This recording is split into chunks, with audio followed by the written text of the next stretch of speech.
یہ کائنات ہمیشہ کے لیے نہیں ہے، الی اجل مسمى، ایک خاص مدت معینہ تک یہ رہے گی، اس کے بعد خاتمہ ہو جائے گا اس کا، یہ ہمیشہ کی نہیں ہے۔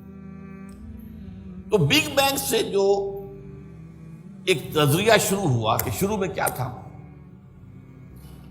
ذرات تھے، بہت چھوٹے بہت چھوٹے بہت چھوٹے بہت چھوٹے، فوٹونز،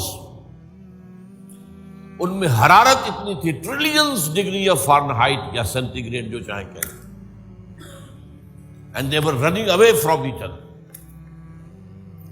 یہ تھی first stage of the creation of this material world.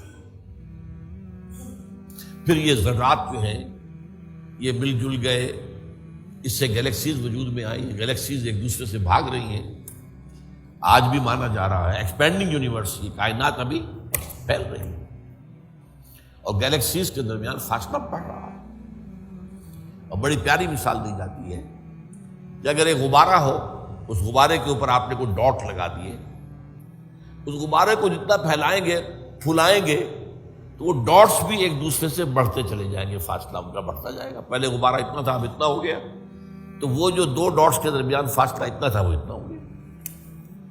تو theory of the expanding universe, Iqbal نے کہا ہے یہ کائنات ابھی ناتمام ہے شاید، کہ آ رہی ہے دمادم صدائے کن فیکون کن فیکون۔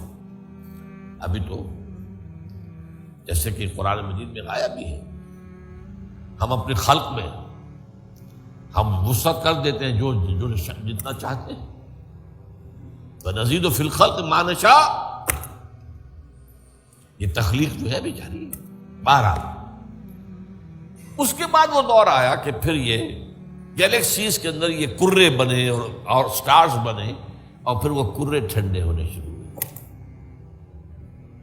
انہی میں سے ایک کرہ ہمارا یہ زمین ہے۔ یہ آگ کا کرہ تھا، آگ کا جیسے سورج ہے، لیکن ٹھنڈا ہوا، ٹھنڈے ہونے سے یہ سکڑا، تو اس پر اونچائیاں اور نیچائیاں پیدا ہوئی۔ اس میں سے جو بخارات نکلے انہوں نے جا کے ایٹماسفیئر کی شکل اختیار کی۔ اس ایٹماسفیئر کے اندر پھر گیسز کے باہمی انٹریکشن سے پانی پیدا ہوا، اور ہزارہا برس تک پانی برستا رہا، پانی برستا رہا، پانی برستا رہا، جس سے سمندر وجود میں آیا۔ اور وہ جو زمین ٹھنڈی ہوئی تو اوپر کرسٹ آف دی ارتھ جو آیا ہے،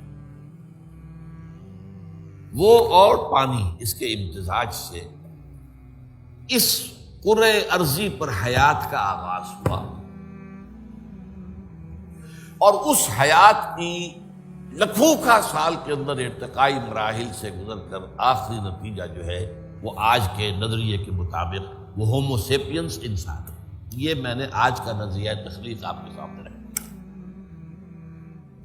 اس میں سے پہلے حصوں کے بارے میں تو اب اختلاف نہیں ہے، البتہ یہ کہ ایولیوشن کے بارے میں ظاہر بات ہے کہ اختلافات ابھی ہیں، لیکن یہ کہ یہ نظریہ ہے، اگرچہ بایولوجی کے میدان میں تھیوری آف ایولیوشن جو ہے اسے قبول نہیں کیا گیا، لیکن یہ ہے کہ ویسے اس کو تسلیم کیا جاتا ہے as a matter of fact. انسان کی سوچ میں، سوشل سائنسز میں ہر چیز کے اندر جو ہے وہ تھیوری آف ایولیوشن گھس چکی ہے۔